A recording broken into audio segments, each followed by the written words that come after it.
Bueno, quiero darles gracias al pastor Antonio, a su esposa Vanessa, y también a los hermanos de la iglesia que han cooperado, han trabajado para el desarrollo de esta conferencia misionera que va a estar así hasta el domingo, ¿verdad?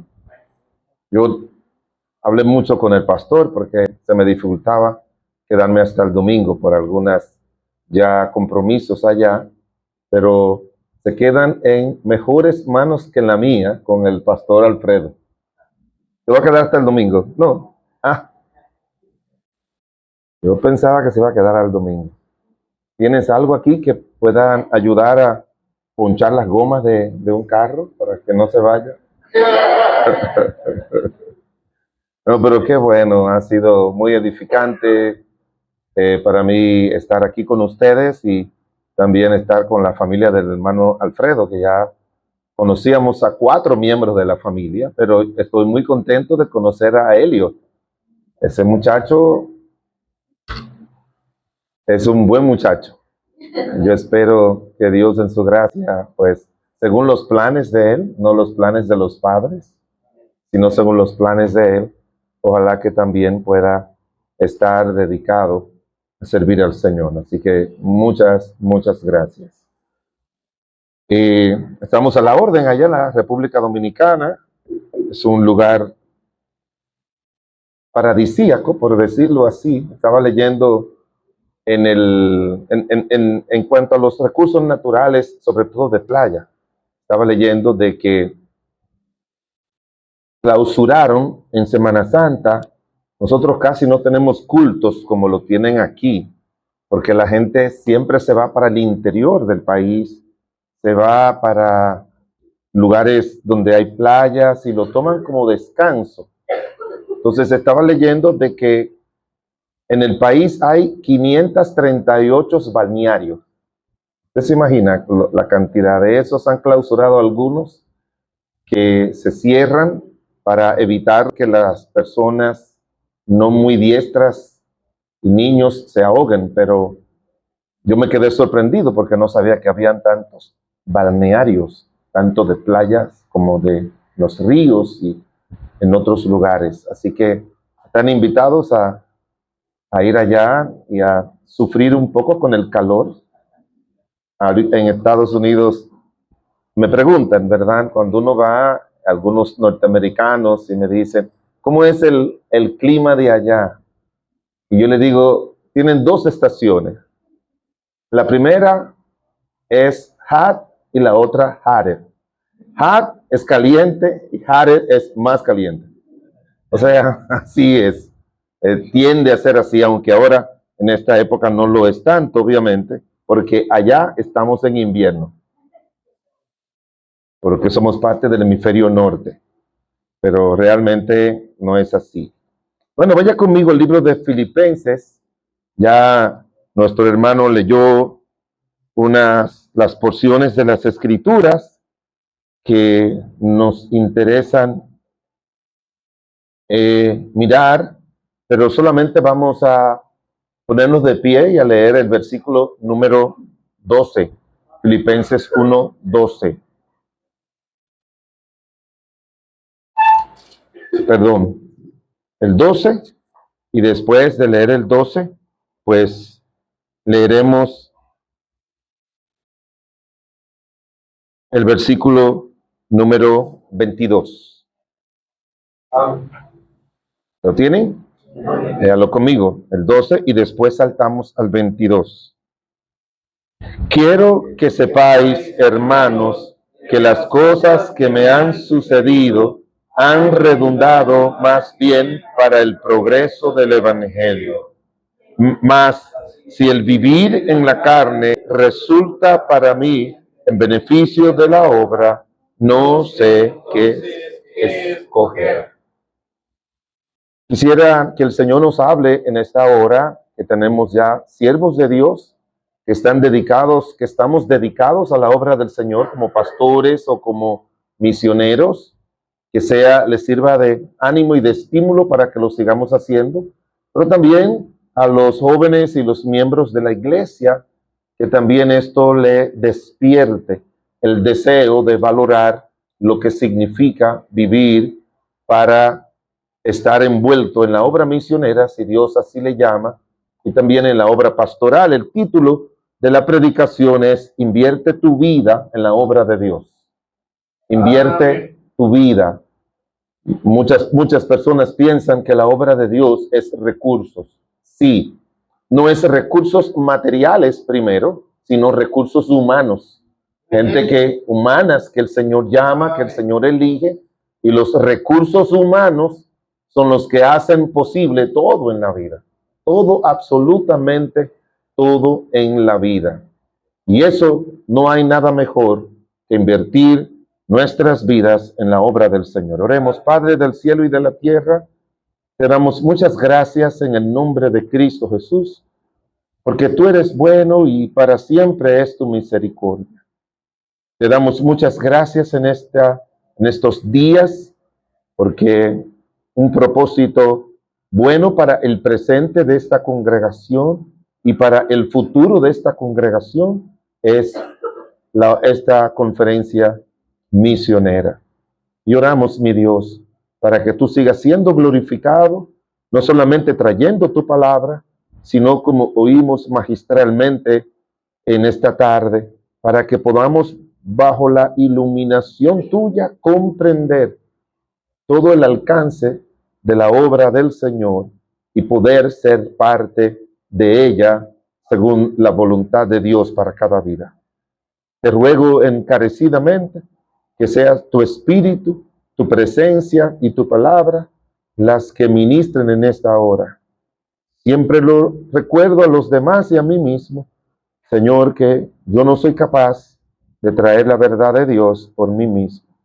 Así que ruego que sea tu Santo Espíritu, seas tú con tu palabra, que la traiga al corazón, al alma de cada uno de nosotros, y que tú le ponga a arder el corazón, como dice la Biblia, que hablaron los dos que venían de Maús, cómo ardían nuestros corazones mientras nos exponía la palabra. Exponla, Señor, y haz la misma obra. En el nombre de Jesús. Amén. Gracias, pueden sentarse. No voy a tomar mucho tiempo para explicar algunas cosas que pueden ayudar, pero en mi país hay un auge ahora de invertir en las bolsas de valores, en la bolsa de valores. Y invertir en la bolsa de valores, en México lo hay, en todos los países desarrollados, siempre hay eso, es un medio a través del cual las personas compran acciones. Compran acciones. ¿Y qué significa comprar acciones? Que si hay una empresa aquí en México cuyo capital es de 100 millones de pesos mexicanos, pero esa empresa tiene el deseo de expandirse, y la expansión significa más generación de riquezas, pero más generación de empleos, que es lo que los gobernantes buscan, ¿verdad? Para ayudar a salir a muchos de la pobreza. Entonces, esa empresa que tiene esos 100 millones, ella comienza a vender acciones. Solamente le explico eso rapidito. Ella comienza y pone su empresa en la bolsa de valores. Tiene que tener muchos requisitos para poder entrar ahí, para garantizar, obviamente, que las personas que compran acciones de esa compañía tengan una base de garantía, por decirlo así. Que no existe total, pero una buena base. ¿Qué sucede con eso? Yo espero que me sigan, ¿verdad?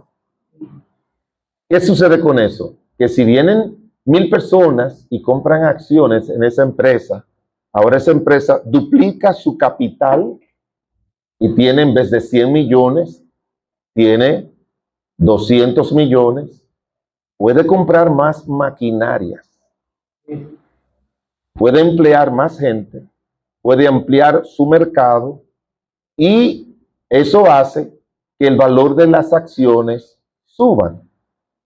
Entonces, si usted compró acciones a 100 pesos mexicanos y el valor de las acciones sube, puede ser que le llegue a 150, a 200, y entonces ya usted los 100 que invirtió ahora tiene 200. ¿Sí me siguen eso, no?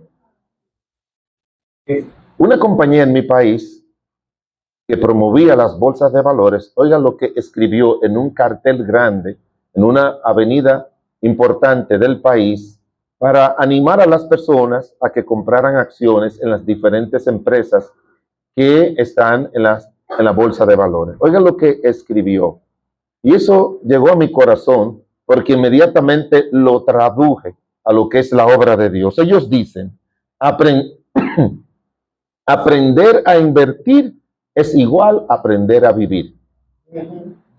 Aprender a invertir es igual a aprender a vivir. Ellos están hablando de dinero.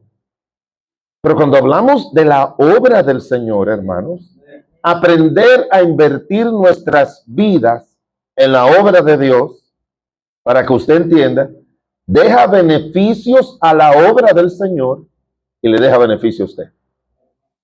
Grandes beneficios. Muchos beneficios. Para darle un caso, ese infeliz llamado Saulo, un infeliz, porque lo que hacía era estar matando gente. Por diferentes, muchos la matan por una razón, este la mataba por la razón de defender a Dios. Pero ese infeliz llamado Saulo hubiese matado a muchas personas y un día quizás pues ya deja de matar a personas, de perseguir a los cristianos por diferentes razones, porque el imperio declaró que el cristianismo es la religión del Estado, como hizo Constantino en el 303 o lo que sea. Pero ya usted se imagina que hubiese muerto en el anonimato. Pero ahora el Señor lo alcanza y esa vida que no valía nada, ahora nuestro Señor lo salva, lo llama, lo usa, y ya usted sabe que no hay cristiano en el mundo que conozca grandemente al apóstol Pablo.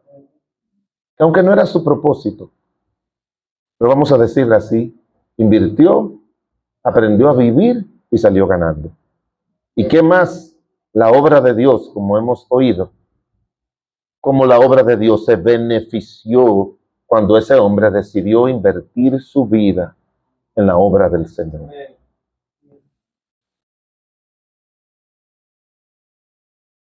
Hay una diferencia para seguir esa línea entre invertir y ganar y gastar. Invertir es utilizar, sigo la línea de dinero, invertir es utilizar el dinero para adquirir bienes o activos que aumentan el valor del dinero, que generan un retorno futuro que construye lo que es el patrimonio de una persona. Gastar, en cambio, es desembolsar dinero para cubrir necesidades inmediatas o deseos, lo cual reduce nuestro patrimonio sin generar ingresos a largo plazo. ¿Entiende la diferencia? No estoy haciendo muy académico, ¿verdad? No, pueden entender eso. Eso es elemental en la vida. La mayoría de nosotros, aún cristianos, gastamos nuestra vida en cosas que no van a tener retorno ni presente ni futuro, que no van a aumentar nuestro patrimonio espiritual, nuestro patrimonio familiar, nuestro patrimonio monetario, nuestro patrimonio en lo que sea.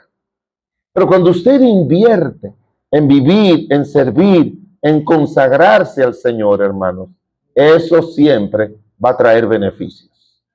Pero lo que queremos enfatizar es en la obra del Señor, que es lo que nos interesa a nosotros. Cuando nuestro Señor Jesucristo tuvo 12 años, en muchas religiones dicen que esos 12 años el Señor no se menciona de los 11 años porque Él estaba en el Tíber, porque Él estaba aquí, porque estaba allá, y que por qué no se menciona todo lo que pasó con la vida de nuestro Señor Jesucristo los primeros 11 años de su vida. Bueno, la razón por la que se hace pública la obra de Cristo a los 12 años es porque los padres judíos preparaban los primeros años, 11 años de su vida en ese niño, o es ese niño, instruyéndolo en la palabra de Dios, y a los 12 años hacían una ceremonia en el templo que era presentado como hijo de la ley. Por eso es que él aparece a los 12, hijo de la ley. Y cuando él es el que siempre iba todos los años, y podemos suponer, ¿verdad?, que él regresaba siempre con sus padres, iba a los 5 años, volvió a los 6, a los 7, a los 8, a los 9, a los 10, a los 11, pero a los 12 él no regresó con sus padres, sino que se quedó en el templo por varios días. Y cuando sus padres aparecieron molestos y le preguntaron que por qué él había hecho eso, la respuesta de Cristo: en los negocios de mi Padre. En los negocios de mi Padre. ¿Sabe lo que él está diciendo? Llegó la hora de yo comenzar a invertir en la obra de Dios. Y aunque regresó, obviamente, porque no tenía la edad para ministerio público, sino como establece la ley judía a los 30 años. Él apareció ya a los 30 años, pero él les dejó claro dicho a sus padres y dejó dicho a nosotros en las Escrituras que nosotros, cuando nos quedamos, tomamos tiempo, nos dedicamos a servir al Señor, estamos invirtiendo nuestras vidas, nuestro tiempo, nuestros recursos en lo que es el negocio principal de nuestro Padre aquí en la tierra, y es poder hacer posible que otras almas puedan venir a los pies de Cristo. Eso es todo. Cristo dejó la gloria, invirtió su vida aquí en la tierra, y es porque Él, claro, siempre dijo: el Hijo del Hombre no ha venido para ser servido, sino para servir. Él vino para eso. Y eso es lo que significa invertir nuestro tiempo, nuestra vida, nuestros recursos, todo lo que tenemos por gracia de Dios, invertirlo en la obra del Señor. El apóstol Pablo aquí nos lo explica de una manera muy hermosa y gráfica en una tremenda congregación que era una de las conocidas en invertir mucho en el ministerio del apóstol Pablo, como era la iglesia de Filipo. Pero eso no, él no comienza a hablar. Fíjese que me gusta mucho cuál es el ritmo que el apóstol Pablo utiliza. Él dejó para el final hablar de la inversión que ellos estaban haciendo con respecto al dinero. Porque es que la mayoría piensan como que la obra de Dios funciona en base al dinero. No, la obra de Dios no funciona en base a el dinero. La obra de Dios funciona en base a lo que nosotros con nuestras vidas hacemos en la obra de Dios. Así es como funciona. Es de esa manera como funciona la obra de nuestro buen Dios. Y Él aprovecha para escribirle a esta amada congregación y decirle: miren, yo no quiero que ustedes, sabiendo que yo estoy preso, estén tristes. Porque ese hombre era súper especial. Todo el mundo dice que es la persona más importante en el cristianismo después de Cristo. Y su trabajo así lo dice. Pero yo no quiero preso donde debería estar sufriendo y haciendo todas las, pasando todos lo que pasaban en la guardia pretoriana allá en Roma. Él en su primer apresamiento, él, ya usted lo sabe, cuál es el espíritu de alguien que invierte su vida en el Señor, y es que no le importan los sufrimientos. No les importa. Para nada le importan los sufrimientos. Yo he notado, leyendo las Escrituras, que es más fácil enfrentar los momentos difíciles cuando llegan por servir al Señor que cuando llegan como parte de la vida.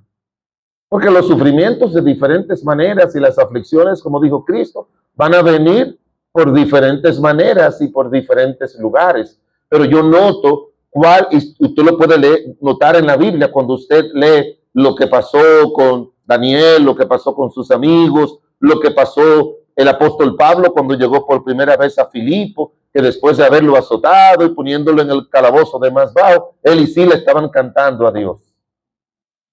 Así que siempre que, y Daniel estaba tranquilito, y los leones tranquilos también. El fuego para sus amigos no le hizo ningún daño de ningún tipo, porque cuando uno sufre por dedicar su vida al Señor, no se convierte en sufrimiento. Por eso el tema de la epístola es el gozo. Hay un himno que nosotros cantamos que dice, gozo da servir a Cristo. Amén. Y menciona esos momentos, ¿verdad?, de prueba y sufrimiento. Todos debemos, por la gracia de Dios, invertir nuestras vidas en la obra del Señor. Y lo que los estamos haciendo, pedirle a Dios que nos ayude con su poder y su gracia a seguirlo haciendo y a seguirle haciendo. ¿Cuáles principios encontramos nosotros aquí en esta parte del capítulo 1, de los versículos 12 hasta el final? No lo miraremos todo, obviamente, pero me gusta ir a través de los textos de la Biblia para que nosotros podamos ver la secuencia que el Señor da. ¿Qué significa invertir nuestras vidas en la obra del Señor? Número 1, significa vivir para que el evangelio progrese. Vivir para que el evangelio progrese. En capítulo 1, versículo 12, dice, quiero que sepáis, hermanos, que las cosas que me han sucedido han redundado más bien para el progreso del evangelio. Ahora, hablar de eso es muy significativo dentro de lo que sucedió en la vida del apóstol Pablo. Él está hablando obviamente de su sufrimiento específicamente ahí en la cárcel pretoriana o la cárcel de Roma. Pero cuando tú miras como su vida, ¿verdad? Tú le dices, Pablo, todo lo que te ha pasado a ti, ¿de qué provecho ha sido eso para la obra de Dios? Y él te va a decir varias cosas. Mira, número 1, yo quedé ciego. Me llevaron a Damasco, oraron por mí, me bautizaron, y después que ya recobré la vista, dice el libro de Hechos capítulo 9, que enseguida predicaba el evangelio. Así mismo lo dice, enseguida. O sea, quedarme ciego no fue algo como que me dejó paralizado. No, yo entendí el propósito de Dios con eso y lo utilicé inmediatamente para predicar el evangelio. Inmediatamente para hablar a otros del Señor Jesucristo. ¿Qué significó para ti? Dicen algunos estudiosos que él duró 10 años después de su conversión allá en Tarso, donde el Señor le reveló lo que él menciona en Gálatas capítulo 1. ¿Qué significó para ti ser exiliado a Tarso? Oh, eso significó el progreso del evangelio, porque Bernabé me mandó a buscar, me fue a buscar, me trajo a Antioquía y gloria a Dios, esa maravillosa congregación pude ayudar en el discipulado y ahí el Señor me llamó. Ese exilio sirvió de provecho.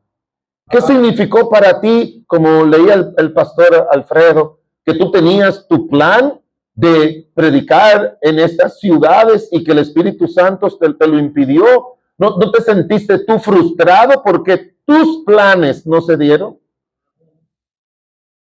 Que dijo él, no, porque mientras yo esperé en el Señor, allí no me frustré, sino que vino un varón macedonio y me dijo, pasa a Macedonia, ayúdanos. Y ahí se levantaron de las iglesias de Macedonia, que han sido las que más me han ayudado y que más han ayudado al evangelio, como dice 2 de Corintios, el capítulo 8.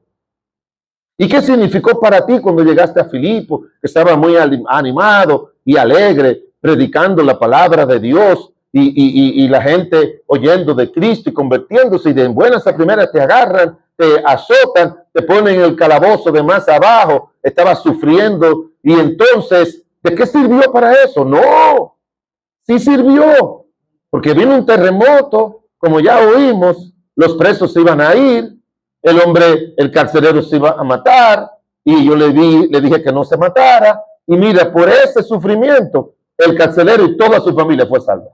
¿Sí entienden, hermanos? Él siempre le va a decir, como él dice aquí, todo lo que me ha sucedido, y vamos a usar esos dos términos que no se deberían utilizar, bueno o malo, porque recuérdese que en la vida del cristiano, la providencia de Dios provee situaciones que, aunque sean dolorosas, nosotros sabemos que la providencia de Dios tiene un buen fin. Que a los que aman a Dios, todas las cosas les ayudan a bien.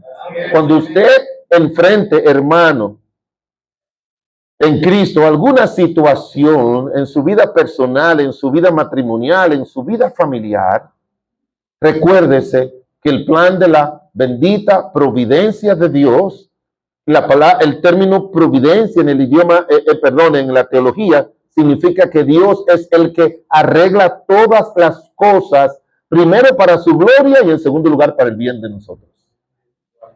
Entonces Dios, cada cosa, usted lo que tiene que decir, esto lo ha permitido la providencia de Dios para el bien de mi vida, o para el bien de la vida de otros, para el bien de la vida de mi esposo, de mis hijos, de quien fuese. Eso es lo que significa.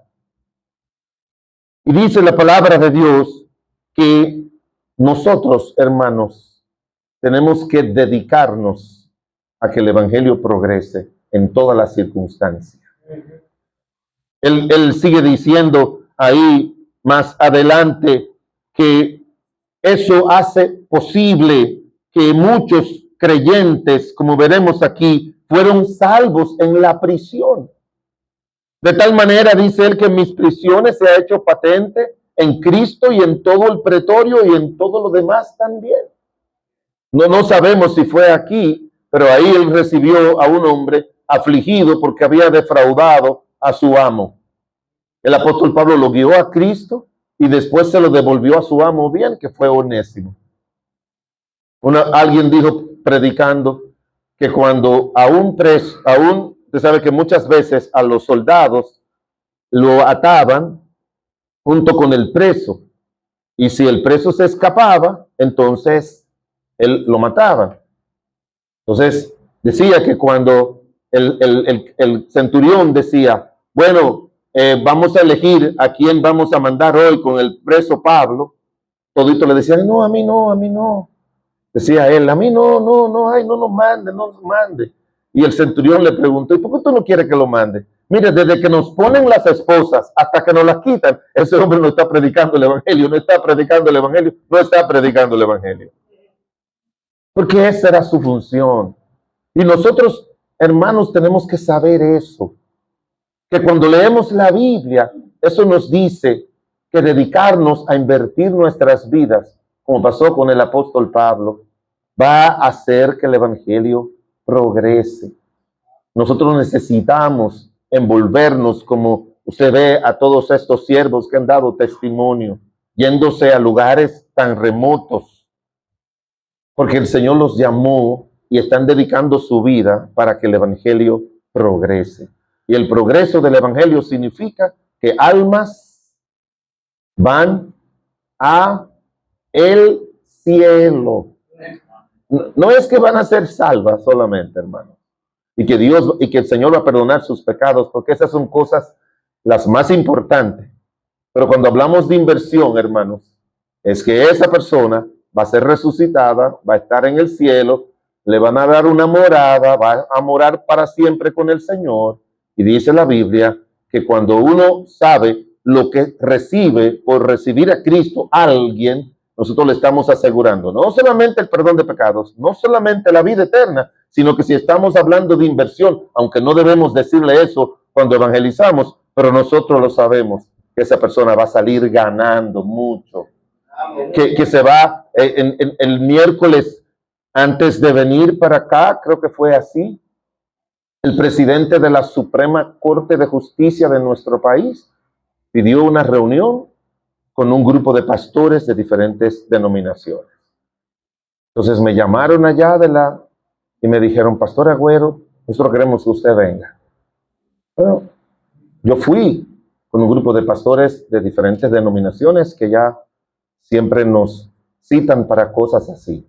Y él comenzó a hablar de sus logros y todo lo demás.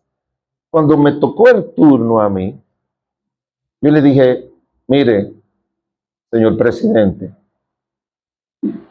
usted no se imagina que si ustedes tienen hoy en día 30,000 presos en la cárcel, por nosotros, ustedes no tienen 100,000. Por nosotros, hermanos. Ese muchacho recurrente que cae preso cada rato y que le cuesta mucho al sistema, ¿sabía usted eso? En todos los países tienen estipulado cuánto le cuesta un preso al sistema público. Usted sabe la cantidad de gente que usted ve con un traje en la iglesia, sentadito, tranquilito, viviendo ahí. Esa gente han sido rescatados por el Evangelio de Cristo y esa gente usted nunca lo va a ver en la cárcel. Nunca lo va a ver. Él me dijo, cuando yo terminé de hablar, me dijo, pastor, usted ha resumido todo lo que significa el convocarlo a ustedes aquí.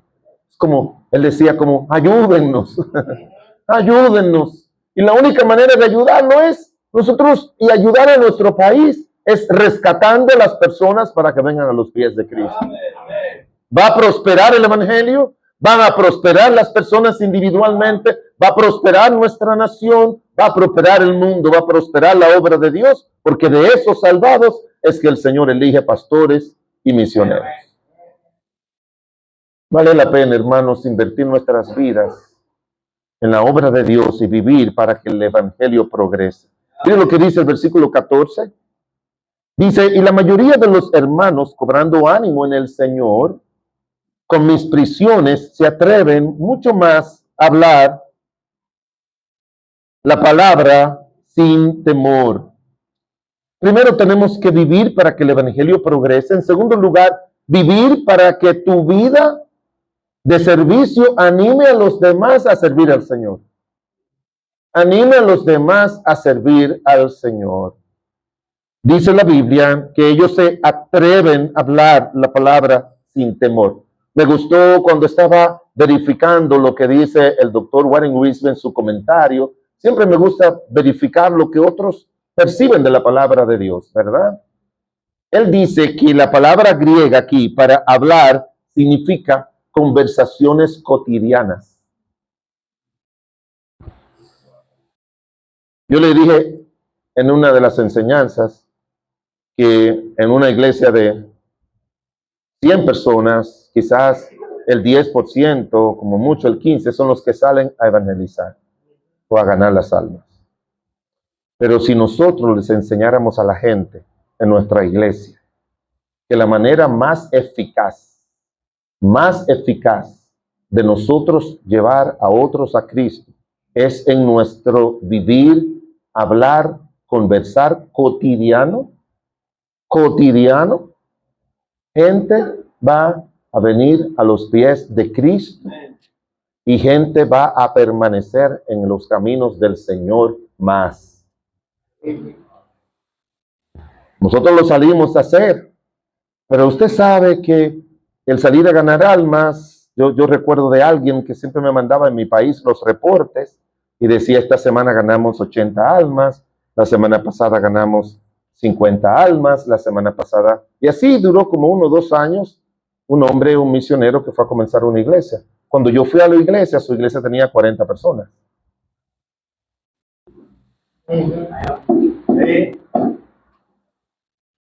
No me gusta decir eso, pero yo lo digo en conferencias de pastores. Tenemos que revisar qué significa para nosotros ganar un alma para Cristo. Así es. Amén. Amén. No me da vergüenza porque yo sé que estoy en contra del sistema. Pero bueno, ni soy crítico de nadie. Pero mira, hermanos, guiar un alma para Cristo no es algo de 1, 2 y 3. Cierto. Amén. Yo duro 40, 50 minutos hablándole a una persona de Cristo. Mínimo yo duro de 35 minutos en adelante. Y si es en el Líbano, usted se puede tomar meses en esos lugares donde van las personas. A veces en las zonas rurales la gente tiende a ser como más crédula, no sé, eso es lo que yo he visto. Es como muy bueno y muy fieles. Pero tenemos que animar a los hermanos de la iglesia para que en nuestro hablar cotidiano compartan el evangelio de Cristo Jesús. Yo trabajé en una empresa antes de ir al ministerio y yo tenía 21 años y era encargado de recursos humanos, de personal de esa empresa, una empresa mediana. Y tenía que ir al banco a cambiar el cheque de la nómina para pagarle a los obreros. Entonces, y me mandaban a hacer algunos depósitos en la semana. Yo recuerdo de una muchacha que le gustaba desde que me veía, se reía y me atendía muy cortésmente. Entonces, yo siempre trataba de que ella me atendiera. Y yo, mientras ella contaba el dinero, yo le hablaba de Cristo, le hablaba de Cristo, le hablaba de Cristo. Y todas las semanas le hablaba de Cristo. Entonces la invité a la iglesia, fue a la iglesia y a la iglesia donde yo nací y recibió a Cristo como su Señor y Salvador. Entonces yo la mandé a una iglesia hermana cercana porque la iglesia nuestra le quedaba un poquito retirado, la iglesia donde yo nací, y ella fue. Por un tiempo medio se apartó, se casó con un incrédulo, pero cuando regresó a la iglesia, regresó y en vez de ir a su iglesia donde había ido, o a la iglesia donde yo era, comenzó a asistir a nuestra iglesia. Y Carmen tiene como 30 años asistiendo a la iglesia. Y cada vez que yo le veo, me recuerdo la importancia de nosotros en nuestro vivir cotidiano, hablarle a otros de Cristo. Muy fiel, muy dedicada, trabajando en el ministerio de niños y tan fiel y dedicada al Señor como nadie. Nosotros tenemos, aquí dice, ellos cobran ánimo con lo que yo hago, pero se dedican a hablar al Señor en su hablar cotidiano, que es exactamente lo que nuestro Dios en su gracia y misericordia quiere, que nuestro hablar cotidiano siempre sirva para nosotros poder hablar a otros de Cristo. Hermanos, miembros de esta iglesia, yo suelo pedirle al Señor, ay Señor, permíteme hoy hablarle a alguien de Cristo. Usted tiene que hacer eso. Amén. Todos nosotros tenemos que hacer eso. Amén. No se limiten al día de salir a ganar almas o evangelizar. En nuestro hablar cotidiano, Amén. en nuestro vivir cotidiano, tenemos que tomar ese tiempo para hablarles a otros del Señor Jesucristo. Miren lo que dice el versículo número 22.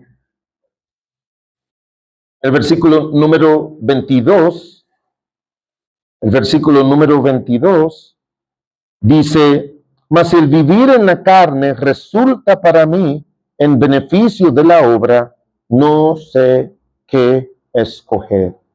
Primero dijimos que tenemos que invertir nuestras vidas, significa vivir para que el evangelio progrese. En segundo lugar, vivir para animar a otros a servir al Señor y alcanzar a otros para Cristo. Y en tercer lugar, es vivir para beneficiar la obra del Señor. Para beneficiar la obra del Señor. Ese es el propósito con que nosotros tenemos que vivir. Uno de los problemas serios con nosotros los creyentes, ¿sabe cuál es? Que los creyentes que menos sirven al Señor son los cristianos que viven para que el Señor les sirva a ellos.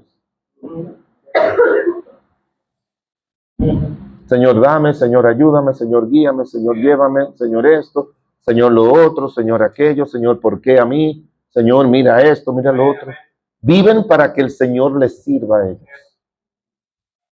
Y déjeme decirle, hermanos, eso no es el propósito de la vida cristiana. No lo es. El Señor nos ha salvado gratuitamente. Él nos ha salvado por su gracia. Pero nosotros, hermanos, no tenemos que pagarle al Señor lo que Él ha hecho por nosotros, sino darle continuidad a la obra de la salvación. Servir en la obra de Dios, beneficiar con nuestras vidas, con nuestros talentos, con nuestros recursos, con nuestro dinero, con nuestro tiempo, es darle continuidad a la obra de la salvación. Me explico. ¿Usted conoce ese versículo que dice,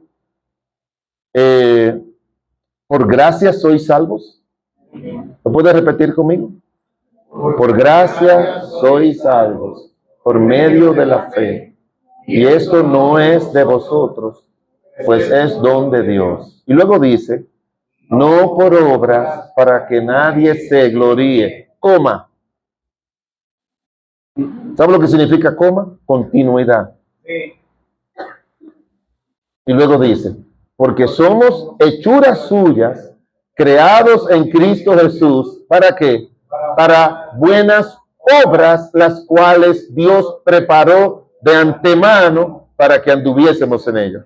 Recuérdese que la muerte de Cristo no fue el plan B, porque el hombre cayó en el pecado en el jardín del Edén. La obra de Cristo en la cruz del Calvario fue siempre el plan A de Dios antes que el hombre cayera en el pecado. Fue destinado desde antes de la fundación del mundo.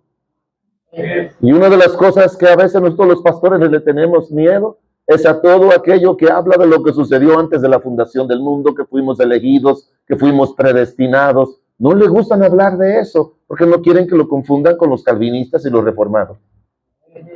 Hermanos, no hay nada. Yo siempre le doy gracias a Dios porque Él me haya elegido y me haya predestinado. Para mí la base es Primera de Pedro. Que Primera de Pedro dice que fuimos elegidos según la presencia de Dios. En el libro de Romanos 9 dice a los que antes conoció. O sea, tú y yo fuimos apartados para el Señor porque ya Él sabía que nosotros íbamos a responder positivamente al mensaje del Evangelio y no, como dicen algunos, que el Señor elige a uno para condenación y a otro para salvación. Yo no encuentro eso en la Biblia. Amén. Porque la salvación es una oferta para todos, no para algunos. Imagínense si yo hubiese sabido desde pequeño que mi esposa, si hubiese sido omnisciente, desde que tenía 7 u 8, 9 años, que mi esposa, que yo no la conocía, pero que ella iba a ser mi esposa. Yo no tengo 2 o 3 noviecitas que tuve antes que ella, cristianas, por diferentes razones. Pero el Señor sí sabe. Y Él dice que la continuidad de la obra de la salvación es que fuimos nosotros hechos nuevas criaturas para buenas obras, las cuales Dios preparó desde todo ese tiempo para que nosotros, ¿sabe lo que significa? Para que vivamos en ella, que anduviéramos en ella, es que mientras vivamos, estemos haciendo eso. Amén. Cuando Pedro presentó a Cristo donde Cornelio, él le dice, ¿cómo el Espíritu de Dios lo ungió para hacer bienes y sanar a todos los oprimidos por el diablo? Nuestro Señor andaba haciendo bienes. No había nadie que lo detuviese, que Él no le ayudara. No había nadie que Él viera una necesidad, que Él no fuera a hacerla. Y hermanos, usted no sabe lo bueno que es evangelizar a través de las buenas obras. Amén. Porque si yo le digo cómo llega la salvación, solamente no lo quiero hacer quedar mal, pero cómo comienza la obra de nosotros hablarle a otros de Cristo. ¿Cómo es? La fe viene por él. La fe no viene primero por el oír. No viene primero por el oír. Eso es segundo. Dentro del contexto sí. Eso es lo segundo. Lo primero es Mateo 5, 16 y 17 y 18, que dice, vosotros sois la luz de este mundo, vosotros sois la sal de la tierra. Y dice, para que los gentiles vean vuestras buenas obras y glorifiquen a Dios. Cuando la gente ve lo que Dios hace, entonces eso le facilita que cuando la fe venga a la palabra de Dios, venga a sus corazones, eso produzca fe de salvación. ¿Sí me entienden? No lo estoy confundiendo. Sí, la Biblia dice que la fe viene por el oír, pero antes del oír, la gente tiene que ver. La gente tiene que ver. Y tiene que ver lo que nosotros, cómo vivimos, y tiene que ver cómo nosotros nos relacionamos con ellos. Piensen ustedes que la única manera de una persona llegar a Cristo es que nosotros le hablemos de Cristo, ¿sí o no? ¿Cierto? Ahora ya ustedes no me quieren contestar nada porque siempre les voy a decir que están mal. La única manera de una persona venir a Cristo es cuando nosotros abrimos nuestra boca y le hablamos de Cristo, ¿sí o no? No. Es una de las maneras, no la única. Primera de Pedro 3 dice que cuando tú tienes un marido incrédulo, tú con tu vida y tu conducta lo va a ganar ¿cómo? ¿Cómo lo va a ganar? Sin palabra. Sin palabra lo va a ganar. Porque impacta más eso. En nuestro barrio donde yo crecí, cuando íbamos a la iglesia éramos los únicos, bueno, había otro señor, evangélicos de la zona. Había una señora que era maestra en un colegio católico. Y había oído como que ella molestaba a los alumnos que le daba clases y sabía que venían de un hogar evangélico. Porque ella era anti-evangélica, completa y totalmente. Y mi mamá siempre nos llevaba a la iglesia. Somos 5. Todos los cultos, miércoles, los jueves me llevaba a mí, que era el único varón, cuando íbamos a evangelizar. Los sábados pasábamos por la reunión de jóvenes. El domingo en la mañana para la iglesia. Domingo en la noche para la iglesia.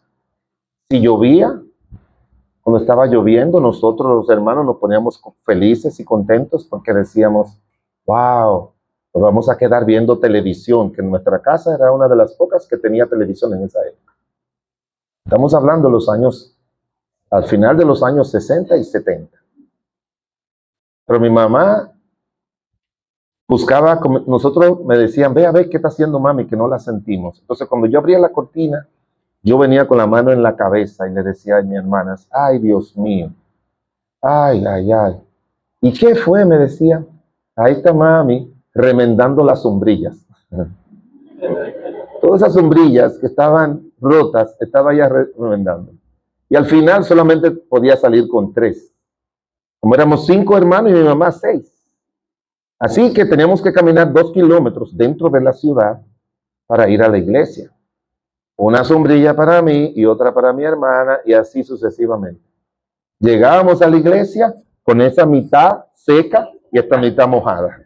Porque no hay manera, no eran paraguas, eran sombrillas. ¿Usted entiende la diferencia? Paraguas es así, una sombrilla es así.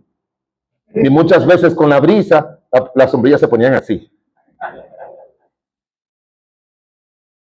Había una vez que había toque de queda por unos problemas y la iglesia bajaban los horarios de culto y mi mamá y yo y mis hermanas íbamos.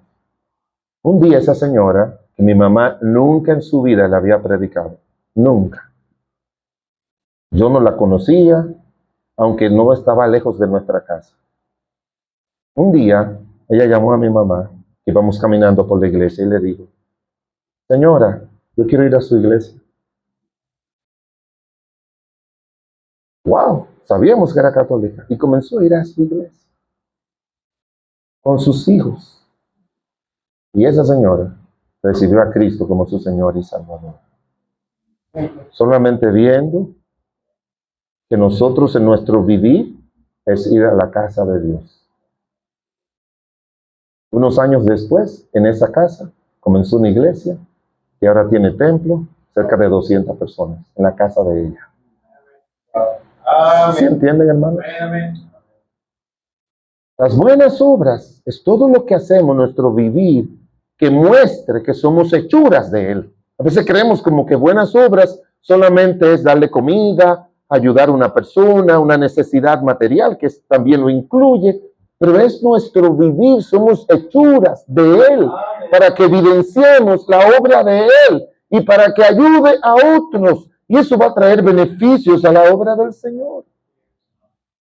La palabra beneficio es definida como ese resultado positivo, utilidad o ganancia obtenida por una acción o inversión o situación que satisface una necesidad o mejora una condición.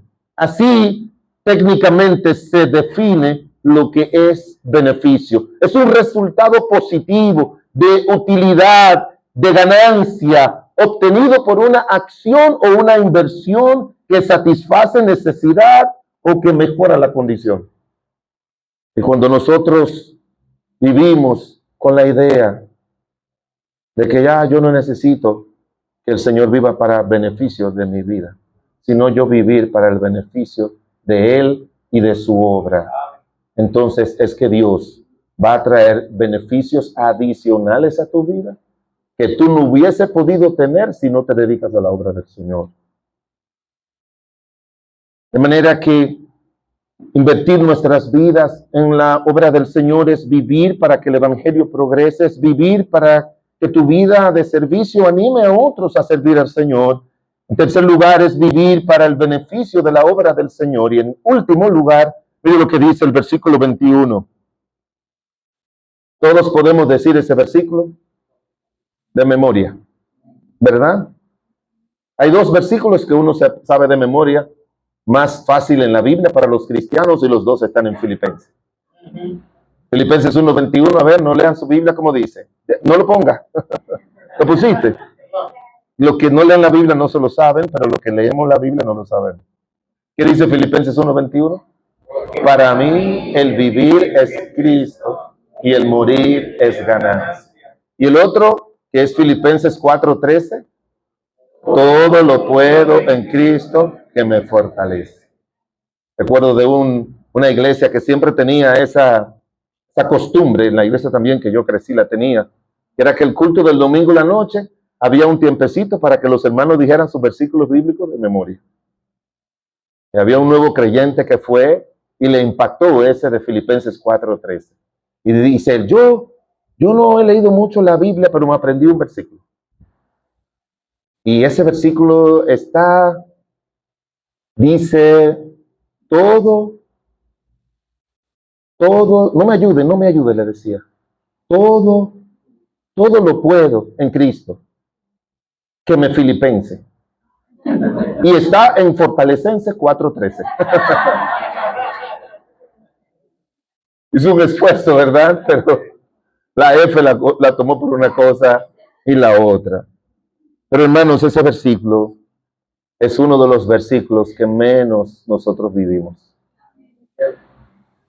Porque, oiga, el cuarto principio que podemos aprender, lo que significa invertir nuestras vidas, es vivir para que la obra de Dios gane con tu vida antes de tu muerte. ¿Qué dice él? Porque para mí el vivir es Cristo y el morir, ¿qué es? Ganancia, sí, pero si tú vas a ganar mucho cuando tú mueras, por todo lo que ya hemos dicho que va a recibir en el cielo, pero sería bueno el vivir es Cristo cuando nosotros vivimos para servirle a Dios y que nuestra vida gane, que la obra de Dios gane antes de que nosotros muramos. Que la obra de Dios gane. Que la obra de Dios gane. ¿Cuántas personas en el cielo te van a topar y te van a decir, gracias por ayudarme a venir aquí? Amén. ¿Cuántas personas? Gracias por ayudarme a venir aquí. O vidas cambiadas, transformadas. Testimonios que uno tiene tantísimos testimonios de vidas cambiadas, transformadas. Hay un hermano de la iglesia, clase media, su papá era un hombre rico, aunque tenía muchos hijos y dejó muchos bienes, y él es abogado, y él es que está dirigiendo todo eso, y ese hombre es el que está haciendo que la familia reciba los beneficios de las inversiones. Estamos hablando de, en pesos dominicanos, son millones, millones grandes que dejó su papá de propiedad. Y él es que está haciendo todo eso.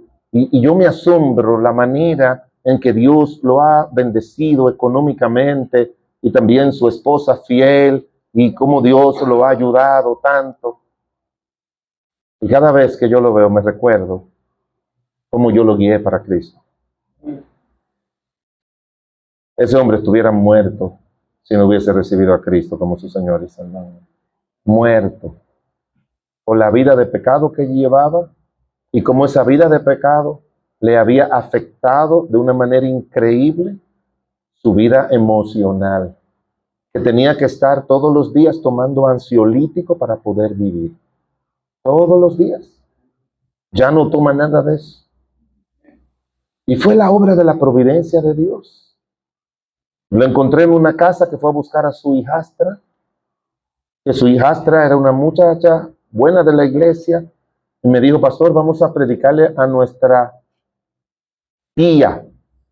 Ella tendría como unos 22 años, y me dijo: pastor, yo quiero que usted vaya para predicarle a mi tía. Mi esposa no pudo ir, así que ella llegó. El padrastro la llevó a la casa de la tía y me dio la dirección, y yo llegué a la casa de la tía. Entonces, al llegar a la casa de la tía, yo me senté. Ella me dijo: mi tía no ha llegado, vamos a esperarla. Yo: no hay problema. Comencé a hablar con ella. Y yo le dije: ¿cómo te vas a ir? Porque no tiene vehículo. No, mi padrastro viene a buscarme. Ah, qué bien. Pues, ¿saben lo que pasó? Entró una joven y nos saludó. Hola, ¿cómo están? ¿Cómo están? Fue al cuarto, venía de su trabajo, y después se sentó a conversar con nosotros. Y yo estaba conversando con ellos. Tenía una hora conversando con ellos, con ella, que estudió lo mismo que yo. Y yo al final le dije: Stephanie, ¿a qué hora viene tu tía? Me dice: pastor, esa es mi tía. Porque parecían de la misma edad. Yo creo que eran como de la misma edad. Así que yo perdí una hora esperando para hablarle a la tía. Después empleé casi una hora más para hablarle a la tía, y la tía nos recibió a Cristo. No, también, tranquilo. Y ya cuando nos íbamos, eran como las 10 de la noche, llegó el padrastro. Y el padrastro se sentó. Y el padrastro me oyó hablar algunas cosas mientras yo le predicaba. Y me dijo: yo supe que usted estudió esto y esto. Yo creo que usted es la persona que me va a ayudar con todos estos problemas mentales que yo tengo. Y yo comencé a ayudarle. Porque ya era un hombre quizás de menos de 50 años. Pero de verdad, yo creo, y tenía una vida fea en todo el sentido de la palabra.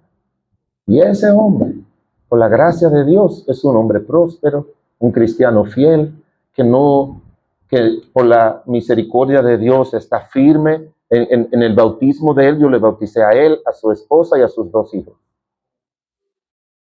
Pero eso es para que usted vea, hermanos, cuánto se beneficia los demás cuando nosotros vivimos para que la obra de Dios gane antes que muramos. Él dice: para mí el vivir es Cristo, el morir es ganancia, pero se refería de forma personal. Porque en el cielo, el que va a ganar eres tú, y no nadie aquí en la tierra. Amén. Pero cuando vivimos para servir a Dios, se van a beneficiar, van a ganar mucha gente aquí en la tierra. Amén. Mucha gente. Por eso les animo a los miembros de la iglesia. Probablemente hay algún joven aquí, algún hombre que el Señor está llamando para dedicarse a su obra. Sería bueno que usted le diga que sí al Señor. Se dedique, estudie, se prepare para servir al Señor. Usted tiene una ventaja que nosotros no tenemos. Allá, institutos bíblicos buenos, internos, no existe uno. Aquí hay muchos buenos. Usted se puede ir a preparar para servir al Señor.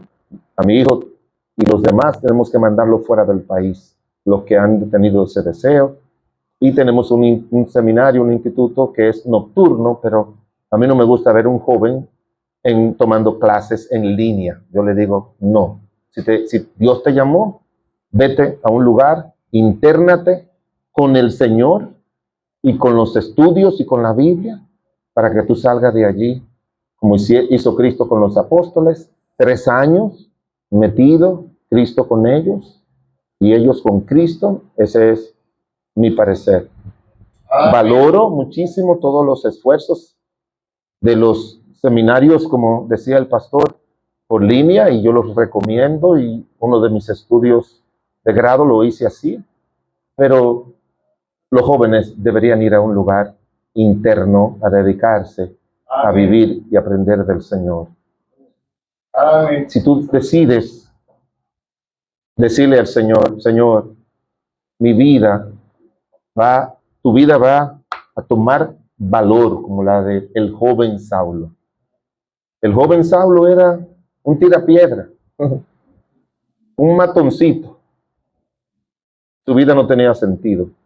Pero cuando él le dijo que sí al Señor y le preguntó, Señor, ¿qué tú quieres que haga?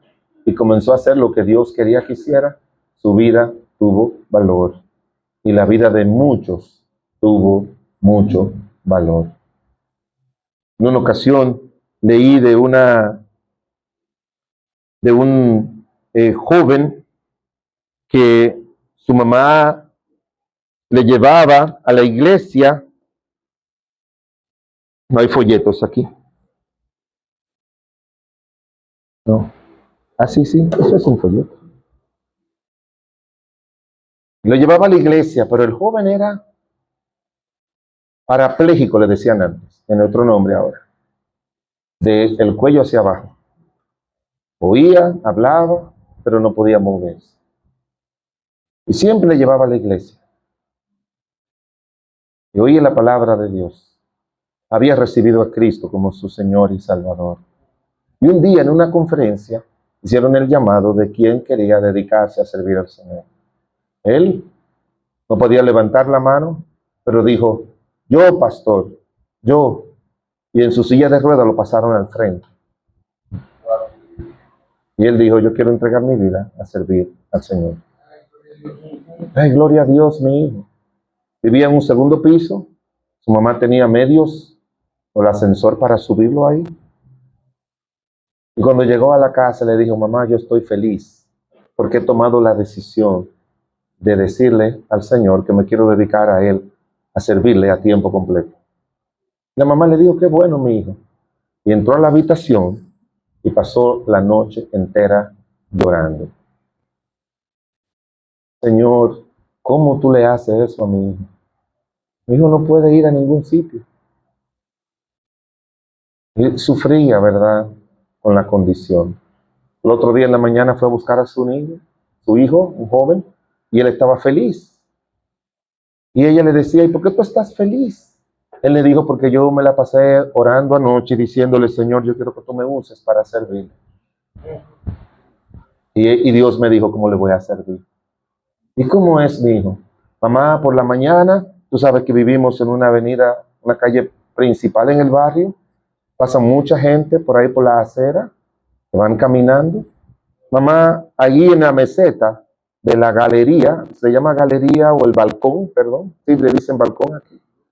Ella le dice, mamá, bueno, espero que el abanico no me lo... Ponme muchos tratados así, en la orilla del balcón. Pónmelo, mamá. La mamá se lo puso.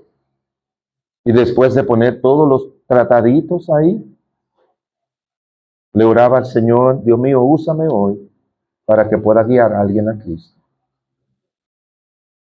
Y cuando comenzaban a pasar las personas, él hacía así. Y la gente veía eso que caminaba, pasaba, lo tomaba y él les decía, esa es la palabra de Dios, El Señor Jesucristo te ama y quiere salvarte. Y Él murió por ti en la cruz del Calvario. Léelo. Y la gente se lo llevaba y lo leía. Pasaba otro y así hacía en el día entero. La historia no dice cuántas personas fueron salvas. Pero él entendió que aunque su vida era inútil para él y para la sociedad, era útil para servir a Dios aún en su condición. Somos útiles, hermanos. Somos útiles. Y Dios quiere que tú lo seas en su obra. Dios quiere que tú lo seas. Y tú y yo tenemos nuestras extremidades, tenemos la vida, tenemos la salud, tenemos todo. Vamos a agarrar nuestras vidas y vamos a invertirla. Saber invertir, decía ese anuncio, es saber vivir. Vamos a hacerlo para el Señor. Padre bueno, mi Dios y mi Rey, te damos muchas gracias en el nombre de Jesús por tu palabra.